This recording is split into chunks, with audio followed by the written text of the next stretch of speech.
Olá, meu nome é Letícia Borges.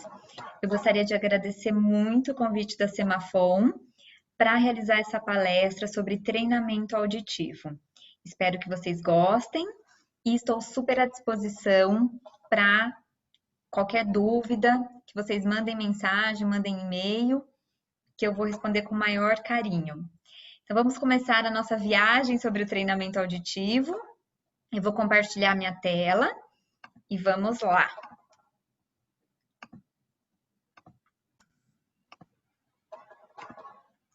Então, a convite da Semafon, eu vou falar sobre o treinamento auditivo, estratégias de reabilitação. Como nós sabemos, então, o transtorno do processamento auditivo, ele é uma dificuldade, uma inabilidade ou impedimento em detectar, atender, discriminar, reconhecer, compreender as informações auditivas, mesmo em indivíduos com acuidade auditiva e inteligências normais. Então, aquelas pessoas que têm limiares auditivos normais e cognitivo normal, nós podemos dizer, então, que elas podem ter um transtorno do processamento auditivo central. Uma vez que você tem uma deficiência auditiva ou alguma alteração cognitiva, isso já iria impactar no desenvolvimento dessas habilidades auditivas. Então, quando a gente fala em reabilitação e treinamento auditivo, nós temos que entender o que é o transtorno do processamento auditivo central. Porque a avaliação do processamento auditivo central, ou seja, o processamento auditivo central, ele é definido como uma função, uma eficiência e eficácia com que o meu sistema nervoso auditivo central vai receber essas informações auditivas. Então, uma falha nesse sistema, nessa compreensão, ele é caracterizado, então, como um transtorno do processamento auditivo central. E por que investigar o transtorno do processamento auditivo central? Quais são os motivos que é importante a gente entender se essa criança tem uma falha nessas funções auditivas? Então, uma das primeiras causas, né, do porquê, um dos primeiros motivos do porquê investigar essas funções auditivas é que muitas crianças provavelmente podem ser afetadas por esse transtorno. Então, quando a gente identifica uma função alterada, isso pode ser a causa de muitas dificuldades escolares. Um segundo motivo seria a avaliação, ela iria reduzir o número de encaminhamentos inadequados. Então, quando a gente identifica um transtorno ou as funções auditivas alteradas, você pode direcionar melhor essa conduta terapêutica. Ou não, você faz uma avaliação e você não identifica nenhuma falha. Ou seja, vamos investigar, então, outras funções que podem estar influenciando nesses processos de aprendizagem. Estimulação direcionada. Então, quando você identifica qual é a função alterada, você vai fazer um tratamento direcionado para essa função auditiva, ou seja, reduzindo drasticamente esse tempo de terapia, porque você vai ser mais efetivo naquela estimulação.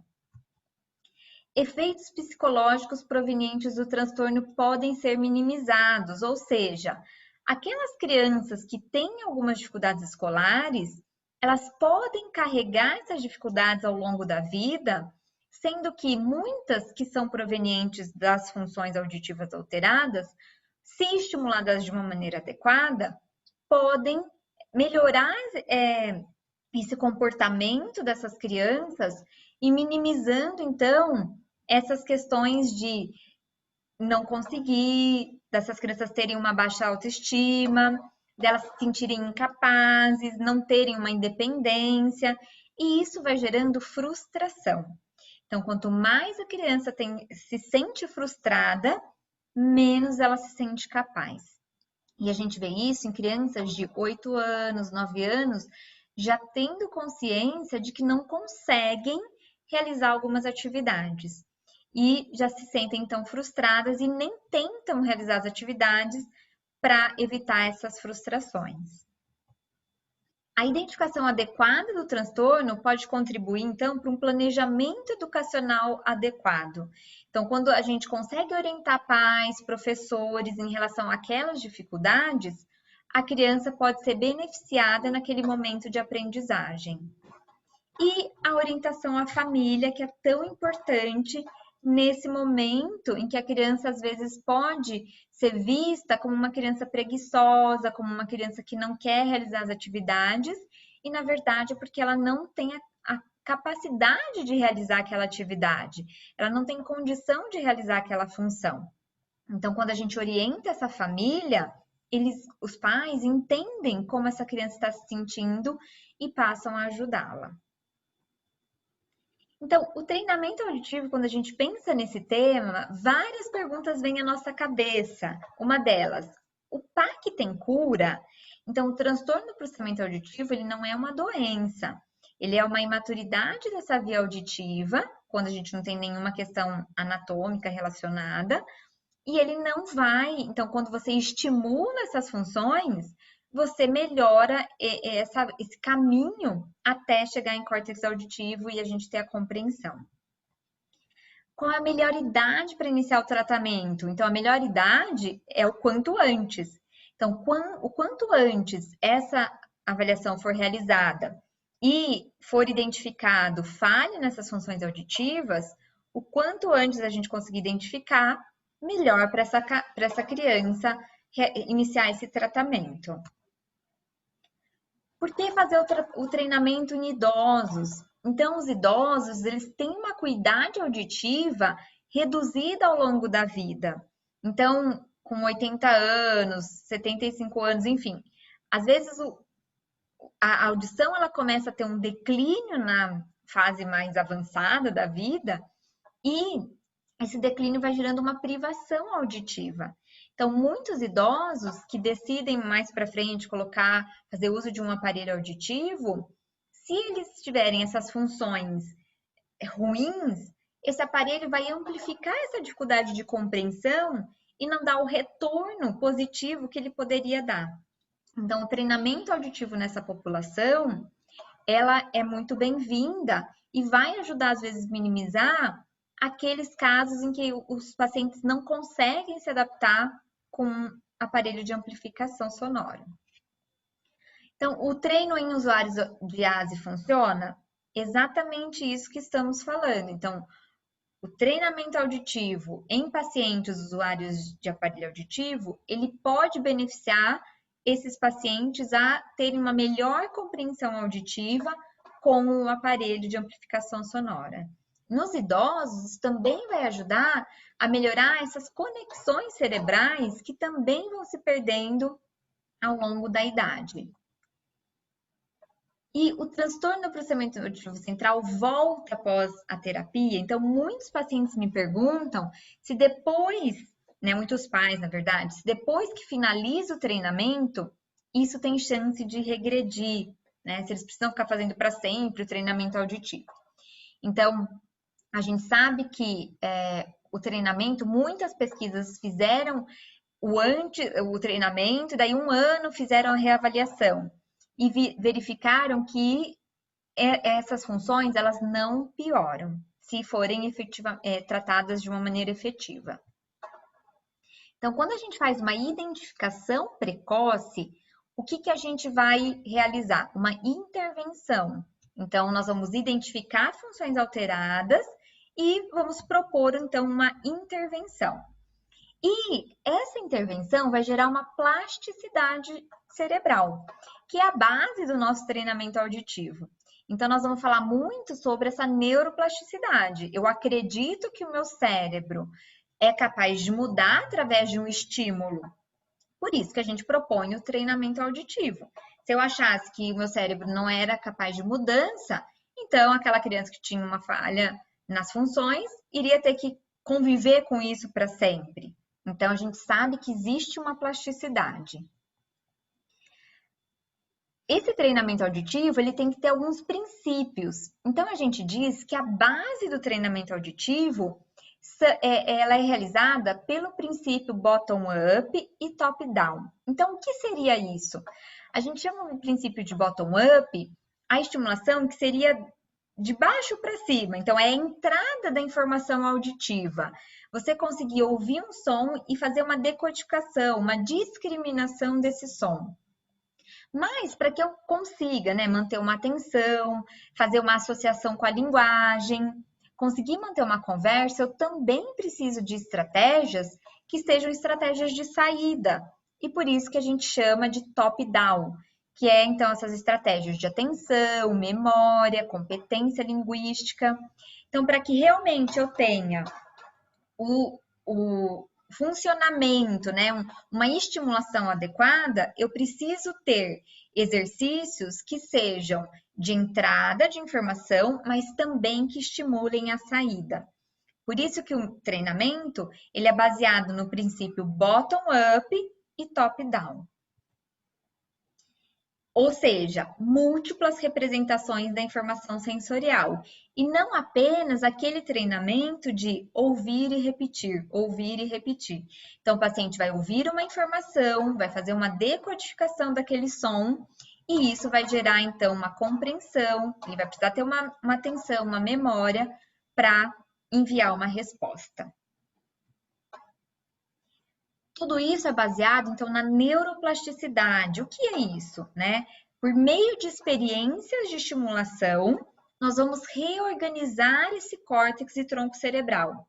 Ou seja, quanto mais estímulo meu cérebro recebe, mais sinapse acontece. E quando eu faço mais sinapse, eu aumento essa densidade neural e aí a gente vai gerar melhoras comportamentais. Então, a criança vai conseguir ter mais atenção, ela vai conseguir compreender melhor a informação, porque a gente vai fortalecer, deixa eu colocar aqui, estes caminhos, estas sinapses. Então, a gente vai ativando mais neurônios a realizarem mais conexões. Então, vamos entrar especificamente nos princípios do treinamento auditivo. O que eu preciso ter para que o meu treinamento seja efetivo e eficaz? Então, o treinamento auditivo é um conjunto de tarefas que vão ativar esse sistema auditivo por meio de exercícios, para que eu tenha no final, então, modificações comportamentais e estimule o meu sistema nervoso auditivo central. Qual que é a base do meu treinamento auditivo? Então, eu preciso contextualizar a criança sobre o seu problema, ou seja, por que ela está vindo fazer uma terapia. É importante o paciente entender a sua dificuldade, porque aí ele vai conseguir enxergar o benefício daquele treinamento na sua vida. Então, uma das coisas é contextualizar o problema da criança, verificar esse nível de dificuldade e quando a gente realizar os exercícios, esses exercícios precisam ser realizados num nível de intensidade confortável para o meu paciente. Quando o paciente sabe da dificuldade dele, ele tem uma participação mais ativa, ele se sente mais motivado, porque ele vai saber que lá na frente isso vai trazer um benefício, ou seja, melhorar suas notas, conseguir estudar com mais eficiência, realizar suas atividades sozinhos. Então, esse treinamento, ele precisa, para que ocorra a motivação, ter uma variação de tarefas. E com isso, um feedback positivo, mostrando que a criança é capaz. Então, eu utilizo muito esse nível, né, de porcentagem para que eu saiba se eu posso dificultar ou facilitar uma tarefa ou manter no nível. Então, quando meu paciente acerta de 0 a 30% dos exercícios propostos, né, daquele exercício, está muito difícil. Então, eu preciso facilitar a minha tarefa. De 40% a 70%, eu vou manter o nível de dificuldade. E de 80% a 100%, tá muito fácil, então eu vou precisar dificultar a minha tarefa, porque se eu não dificultar a minha tarefa, eu não estarei estimulando o meu cérebro. E o que é muito importante que a gente faça antes do treinamento auditivo é a aplicação de alguns questionários ou mesmo por meio de exames objetivos para que a gente consiga fazer esse monitoramento do antes e depois do tratamento. Então, aqui nós vamos, eu vou falar hoje, né, nessa aula, sobre os princípios, sobre os 3 tipos primários do transtorno do processamento auditivo central. Então, segundo a classificação de Bayes, o princípio primário seria um dos princípios primários é o déficit de decodificação. Então, o que é uma dificuldade na decodificação da informação sonora? Essa diminuição da redundância intrínseca, ou seja, o sinal que entra, ele entra ruim ou distorcido e vai levar a uma dificuldade nessa redundância extrínseca. Ou seja, aquela informação de fora, na verdade, a redundância extrínseca, a informação de fora, ela está ruim e por isso eu não consigo dar conta daquilo que eu ouço. Isso pode ser quando uma informação está distorcida ou, às vezes, se essa informação está junto com ruídos competitivos. Então, quando eu tenho falhas no tronco encefálico e no córtex auditivo primário, a gente tem testes que avaliam essas áreas, a gente pode dizer que eu tenho uma dificuldade na decodificação da informação. Quais são as queixas principais dessas crianças? Elas vão ter dificuldades em ouvir em ambientes ruidosos ou quando essa escuta não está tão clara, e aí elas vão pedir que as pessoas repitam as informações. Parecem mal ouvintes, ou seja, toda hora elas vão ter que ficar aqui perguntando novamente que essa informação seja repetida. Parece que elas têm uma perda auditiva, porque toda hora elas solicitam, então, novamente essa informação. Podem apresentar uma fadiga auditiva por ter que dar tanta demanda atencional para aquela mensagem, que elas se cansam mais rápidas e elas são melhores em ambientes ruidosos ou quando você tem pistas visuais associadas. Na linguagem, o que a gente pode esperar? Pobres habilidades de consciência fonológica, incluindo, então, dificuldades de discriminação auditiva, manipulação fonológica, presença de erros na produção fonológica, um vocabulário e uma sintaxe mais pobre e uma dificuldade de leitura. Então, nós temos testes que avaliam essa localização, essas áreas, que são os testes de interação binaural, de fechamento auditivo, de figura-fundo e de resolução temporal. Quando a gente tem uma falha nessas funções mais básicas, né, de tronco encefálico e até córtex auditivo primário, nós podemos ter uma dificuldade, uma influência nos testes de córticos. Então, quais seriam as estratégias auditivas para eu melhorar, então, essas funções de tronco encefálico e córtex auditivo primário? Então, a primeira função é a localização sonora, que é a interação binaural, ou seja, a dificuldade de conseguir saber de onde vem o som. Então, quando eu tenho uma falha nessa função, quais são os exercícios que a gente tem que aplicar? Então, exercícios de localização de fonte sonora, ou seja, você põe o seu paciente sentadinho com sons vindo de diferentes posições, na presença, então você vai fazer às vezes testes de localização de instrumentos no silêncio e no ruído. A criança deve apontar, então quando tem várias caixinhas, qual é a caixa-alvo que está vindo o som. Então, você fala, da onde está vindo o som do gato? E aí ela tem que apontar qual é a caixinha que está vindo esse som. A gente tem tantas brincadeiras infantis que vão estimular a localização sonora. Então, gato mia, encontrar objetos. Os sons holofônicos. Então, no YouTube, quando a gente coloca sons holofônicos, são aqueles sons gravados em 3D. Então, dá a sensação, quando você coloca o fone, de exatamente de onde está vindo o som. Se ele vem da frente, se ele vem de trás, se ele vem dos lados. No celular, nós temos também um aplicativo chamado Sleep Orbit, que você consegue, ele é gratuito, e você consegue também colocar essa sensação auditiva de um som vindo da direita, de um som vindo da esquerda, se ele está mais perto ou mais longe.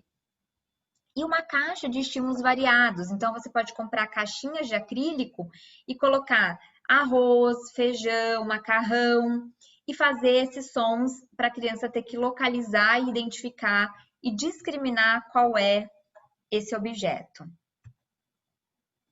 Para o fechamento auditivo, então, é a dificuldade de ouvir uma informação quando essa está faltando partes. Então, o que a gente precisa? Mostrar para a criança que mesmo sem ela ouvir tudo, ela consegue fazer um fechamento dentro de um contexto. E essas atividades precisam ser apresentadas por níveis de dificuldade, ou seja, então eu vou colocar uma informação com uma voz distorcida, ou uma informação faltando algumas palavras, para que essa criança faça esse fechamento da informação auditiva. Ou seja, então, ensinar a criança a usar o contexto para preencher a palavra que está faltando. Iniciar, então, com sons familiares primeiro, crianças pequenas. Você dá um sonzinho, uma musiquinha, e ela tem que completar com a informação.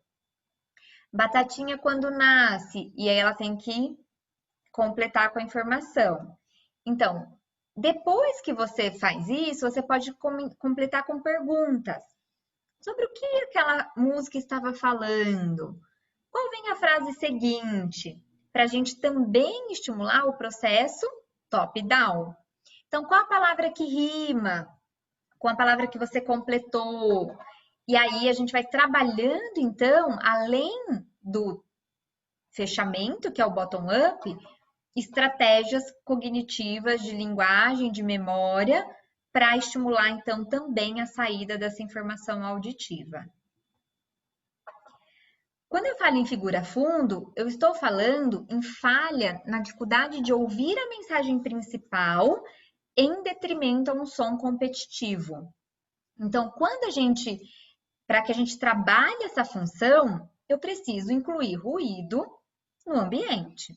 Então, o mais importante é que nós vamos colocar informações principais e junto com essa informação principal, a gente vai ter que colocar algum nível de ruído. Ou ruído branco, ou música instrumental, música cantada. E o mais difícil é o estímulo que é fala e fala. Ou seja, ele tem que prestar atenção numa frase e ao mesmo tempo ele está ouvindo uma história. Então, esse é o nível de maior dificuldade nos exercícios de figura fundo, quando a gente tem fala com fala competitivo. Então, nós podemos usar repetição de palavras com ruído, prestar atenção na história junto com uma música, fazer um close auditivo, ou seja, vai ouvir um texto faltando partes e a criança vai ter que completar junto com ruído. E o mais importante é que isso seja ipsilateral. Então, esses sons, eles precisam vir tudo de um lado só, para que a gente estimule essa condição. E observar essa relação sinal-ruído. Então, nós podemos começar estimulando o som mais alto, a frase mais alta e o ruído mais baixo, e depois gradativamente invertendo essa relação sinal-ruído. Nós podemos utilizar músicas do YouTube que sejam pertinentes com o gosto da criança para fazer essa estimulação. Então, e sempre usar estratégias metalinguísticas associadas. Então, ele vai ouvir uma frase e aí ele vai ter que te falar qual é a palavra mais importante da frase, ou a história, o que é mais importante da história. Então, sempre a gente vai associar perguntas relacionadas com a informação auditiva. Para trabalhar a resolução temporal, que é a habilidade de conseguir perceber mínimos intervalos de silêncio entre sons, nós vamos trabalhar com essa discriminação. Então, você pode trabalhar discriminação de sons pares mínimos. Então, pato, bato, é igual ou diferente? Trabalhar com instrumentos musicais. Então, você vai tocar um instrumento e pedir para a criança contar quantas vezes ele ouviu aquele som. Isso pode ser com tom puro, com palavras, com música. Então, você pode colocar uma música e inserir silêncio Ou seja, ele vai ter que contar quantas vezes essa música parou durante um tempo. E uma das tarefas que trabalha a resolução temporal é o código Morse. Então, a criança vai ter que conseguir perceber esse mínimo silêncio para saber quantos sons ela ouviu e a característica desse som. Para aí ela ter que conseguir, então, identificar qual é o fonema, qual é o som, a letra. Então, é muito interessante o trabalho com código Morse para que a gente estimule a habilidade de resolução temporal. Quais são as orientações para os pais e professores em relação a quando a criança apresenta falha em alguma dessas funções que eu mostrei para vocês? Então, importante melhorar o acesso à informação acústica, se ela tem dificuldade no ruído competitivo, então vamos diminuir esse som ambiente. Uso de assento preferencial, então essas crianças que têm dificuldade no ruído se beneficiariam de sentar na frente. Aumentar as pistas visuais, repetir as informações ao invés de refrasear e ensinar novos vocabulários. Então, oferecimento de informações sempre acompanhados de mensagem escrita, porque se ela perde o auditivo, ela tem o retorno visual. O treino fonêmico com foco na discriminação. Você pode utilizar ruidômetro dentro da sala de aula para que as crianças percebam quando aquele som está muito alto e elas próprias vão diminuindo esse volume. E, se permitido, gravações, pegar cadernos de colega. E nos casos, então, que às vezes a criança tem muita dificuldade no ruído, o sistema FM ele pode ajudar aquela informação vir direto no ouvido da criança. Para a família, então, propiciar ambientes silenciosos para o estudo em casa, então isso é muito importante. Garantir a atenção da criança em uma conversa, então chamar a criança a atenção para você. Evitar falar de outro cômodo da casa, porque se essa criança tem uma falha de localização sonora, ela não vai conseguir saber de onde vem o som. Durante as refeições, a mastigação pode interferir na compreensão da mensagem, então verifique se essa criança está conseguindo ouvir o que você está falando. No carro, você pode colocar uma música realmente para treinar essa função. E durante atividades lúdicas, você pode colocar um ruído competitivo. Bom, no déficit de prosódia é um outro tipo primário de falha do processamento auditivo, em que você vai ter uma dificuldade em processar as informações suprassegmentais de fala, ou seja, entonação, melodia. A criança tem uma dificuldade em perceber essa intenção da mensagem. A gente vai ter uma falha envolvida no hemisfério não dominante, ou seja, no hemisfério não verbal. Quais são as queixas primárias quando uma criança tem uma falha na prosódia? Ela vai ter uma dificuldade de compreender a intenção da mensagem. Frequentemente elas entendem mal. Elas podem ter uma maior predisposição ao isolamento, uma ansiedade, porque elas não entendem a intenção daquilo que foi falado. Dificuldades na percepção de entonação, sarcasmo, ironias. Na compreensão de mensagens, então, olhe a janela. Olhe a janela. Então, a gente tem mudanças na nossa entonação de voz. E se a criança não consegue perceber essas mudanças, isso pode influenciar na compreensão. Quais são as queixas relacionadas? Então, pobres habilidades pragmáticas de comunicação social, dificuldade em tarefas não verbais, então tarefas mais abstratas, pobres habilidades visoespaciais e risco para depressão, que é um risco secundário ao déficit não verbal. A gente avalia isso quando, em alguns testes, e um deles é a entonação de voz pela análise dos padrões não verbais.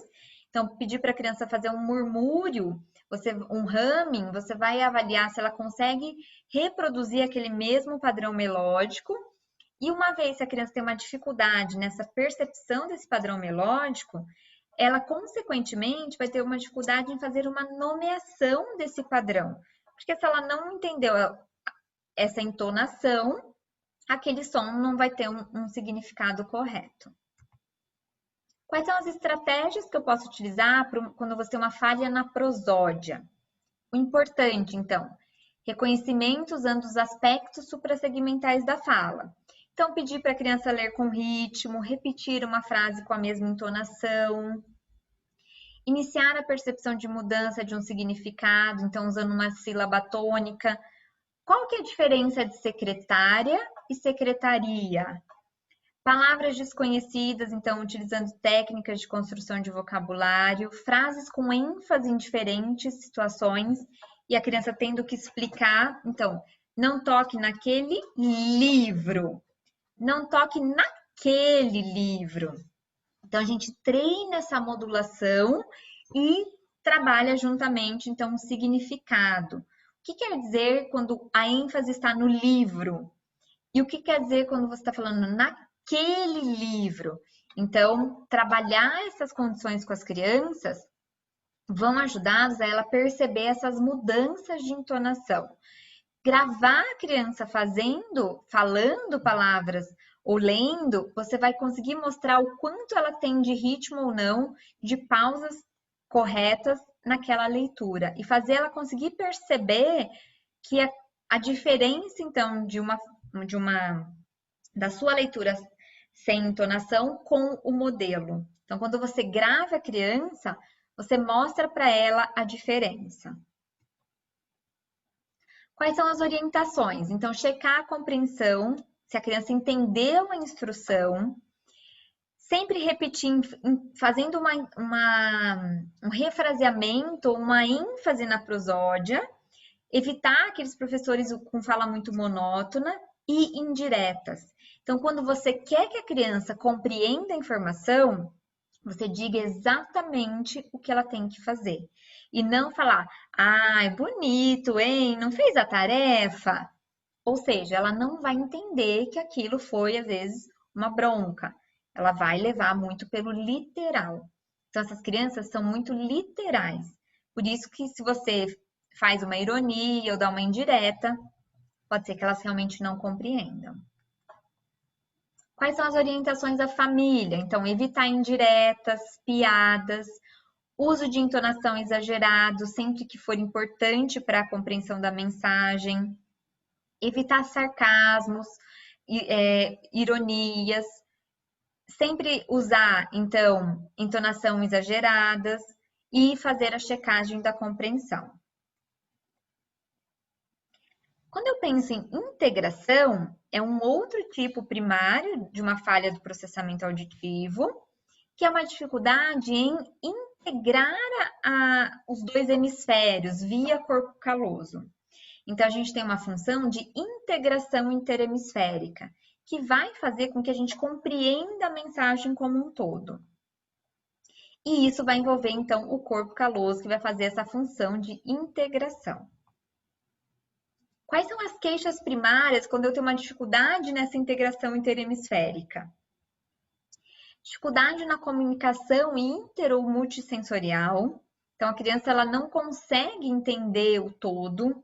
Dificuldade de interpretação de ordens, iniciar tarefas complexas. Elas não conseguem finalizar dentro de um prazo determinado, porque elas não entendem o que tem que ser feito, então elas vão demorar mais para realizar aquela atividade. Leitura, escrita, ortografia podem estar alteradas e é comum elas dizerem que não conseguem realizar a atividade. Então, isso é muito comum, elas falarem, eu não sei. Por quê? Porque elas não visualizam como iniciar uma tarefa. E aí, elas vão ter dificuldade, então, em realmente em fazer a atividade, e aí é mais fácil para evitar uma frustração. Elas falam que não sabem o que tem que ser feito. Quais são as queixas relacionadas? Pobre habilidade de leitura, dificuldade de linguagem expressiva, na cópia de formas geométricas, interpretação de texto e em conseguir identificar a mensagem principal, dificuldade em aprender instrumentos musicais, porque precisam então utilizar as duas áreas do cérebro e as duas mãos, e cantar então um ritmo em melodia. Quais são os testes então que eu vou ter afetados? na nomeação dos padrões temporais e nos testes de cóticos eu terei uma falha na orelha não dominante. Por quê? Quando eu ouço uma informação da orelha esquerda, essa informação vai cruzar para o meu hemisfério direito e o meu hemisfério direito precisa levar via corpo caloso para o hemisfério linguístico. Então, esse caminho é mais lento. E aí, a gente precisa estimular, então, essa via para que ela se fortaleça. Como eu faço isso? Utilizando, então, exercícios de transferência verbal e motora. Então, você pode pegar uma caixa de objetos e você ter que identificar que objetos tem dentro da caixa. Então, pegar objetos com a mão esquerda e descrever, então, qual que é esse formato do objeto para você dar o significado. Ouvir uma música e responder perguntas sobre a letra, então, trabalhar a interpretação de texto. Repetir frases associando movimentos corporais.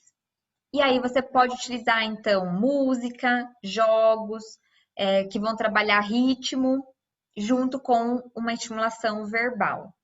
Então, o princípio é você sempre trabalhar o verbal, o não verbal com o verbal. E um dos protocolos que a gente utiliza para melhorar isso é o protocolo DID, que é um protocolo que vai trabalhar com a estimulação do lado que está com pior rendimento. Então, no protocolo DID, você vai fazer o quê? Como nos testes de códigos você tem uma diferença entre orelhas nas respostas, você vai precisar, então, estimular esse lado pior, dando ênfase na intensidade. Então, esse protocolo, ele propõe que você deixe a orelha pior mais alta, num volume, que essa informação da orelha pior seja mais alta, e a orelha melhor mais baixa. E aí você vai trabalhando exercícios de cóticos nessa diferença de intensidade, e à medida que a criança vai acertando, você vai fazendo o quê? Aumentando essa intensidade até você conseguir igualar as duas orelhas. Então, para que a gente consiga, então, reabilitar, né, esse lado pior, é importante a gente dar condição para essa orelha escutar o som. E aí, esse protocolo, então, com essa diferença de intensidade, ajuda a gente a aumentar o nível percentual daquele lado pior. Quais são as orientações para a família? Então, professor animado com voz melódica, melhorar o acesso à informação, uso de demonstrações e exemplos, porque como eles não sabem como iniciar uma tarefa, se você mostrar o caminho com exemplos, você vai facilitar essa compreensão. Dá tempo para o paciente compreender uma atividade, porque se ele demora mais, né, para realizar uma atividade, ele precisa de um tempo maior. Dá preferência ao uso de estímulos sensoriais de cada vez e ensinar o caminho com o uso de dicas, que essa é a grande chave para a criança com dificuldade de integração interhemisférica. E ganhar a atenção do aluno. Para a família, esteja disponível para explicar ou exemplificar como aquela tarefa tem que ser feita. Porque no começo a criança vai ter dificuldade, então você precisa mostrar o caminho para ela. Certifique-se de que ela entendeu o que você quer que ela faça. Evite ambientes bagunçados e respeite o tempo do filho, porque às vezes ele vai demorar mais para realizar uma atividade. Então, faça contratos. Olha, você tem meia hora para fazer do 1 ao 5 e deixe ele realizar aquela atividade dentro daquele tempo. Nós temos no mercado vários softwares, vários livros, vários materiais disponíveis para que realmente a gente possa fazer essas funções auditivas e que a gente possa estimular isso dentro da terapia. O que é importante? Que você saiba, quando é que você compra o material, o que aquele exercício está estimulando, qual é a função que ele está estimulando, para que você realmente utilize o exercício correto para a função correta. Então, nós temos muitos exercícios e no Brasil a gente tem uma gama gigantesca de materiais disponíveis para que realmente a gente consiga estimular essas funções auditivas que estão naquele momento um pouco mais imaturas. Bom, a gente tem um tempo limitado, então por isso são muitas informações. Nós temos algumas perguntas que eu vou responder para vocês, mas depois eu vou passar o meu e-mail, o meu contato, então fiquem à disposição para enviarem mais perguntas que surgirem ao longo do caminho. Então, uma das perguntas foi: para a reabilitação com os adultos, qual a adesão desses em relação ao que é proposto em terapia? E como deve ser o manejo terapêutico? Então, a terapia com adulto, às vezes é até mais simples, porque o adulto sabe da dificuldade, ele consegue relatar aquilo e ele quer melhorar. Então, o que nós precisamos fazer? A mesma coisa, conscientizar o adulto da dificuldade dele, o que vai ser utilizado em terapia, mas a gente não pode utilizar atividades muito infantis com o adulto. Então, nós precisamos adequar os exercícios de acordo com o nível cognitivo, a faixa etária do adulto, para que ele também se motive a realizar uma tarefa e não ache que aquilo é uma atividade que está fazendo para uma criança. Então, a aderência ela é boa, desde que o adulto entenda que aquilo vai o benefício que também vai trazer para ele e que você consiga exercícios que irão motivá-lo a realizar essas atividades. Como estão sendo realizados treinamentos auditivos nesse contexto de pandemia e isolamento? Então, nós temos algumas plataformas, a Sociedade Brasileira de Fonoaudiologia, ela deu algumas plataformas que são plataformas seguras, e aí muitos, hoje ainda a gente pode, está liberado fazer o teleatendimento, então muitos pacientes que ainda estão receosos de um atendimento presencial, eles podem ser beneficiados de um treinamento à distância. Então, você precisa identificar uma plataforma segura e é possível sim, por meio de fone de ouvido. Então, o paciente lá fica com fone e você, através do seu computador, estimular as habilidades auditivas, porque mesmo nesse momento de dificuldade, as crianças estão recebendo informações. Então, por que esperar voltar o presencial para iniciar uma terapia, se a gente já pode minimizar essas dificuldades durante a pandemia? Então, eu sou a favor do teleatendimento e eu tenho visto vários resultados positivos nos meus pacientes que fizeram a reavaliação do processamento auditivo e tiveram resultados muito bons fazendo o teleatendimento, então o treinamento online. Então, eu gostaria de agradecer muito a Semafom, gostaria de agradecer ao convite de abrir, então, para esse tema tão importante que é o treinamento auditivo. E eu estou à disposição no meu e-mail, nas minhas redes sociais, para que quem tiver dúvida, quiser saber mais sobre o tema, ou tiver algum caso que gostaria de discutir comigo, podem me mandar, que eu ficarei muito contente em receber esses contatos. Então, um grande beijo, estou à disposição, uma ótima. Espero que vocês tenham conseguido aprender junto comigo e até uma próxima. Tchau, obrigada.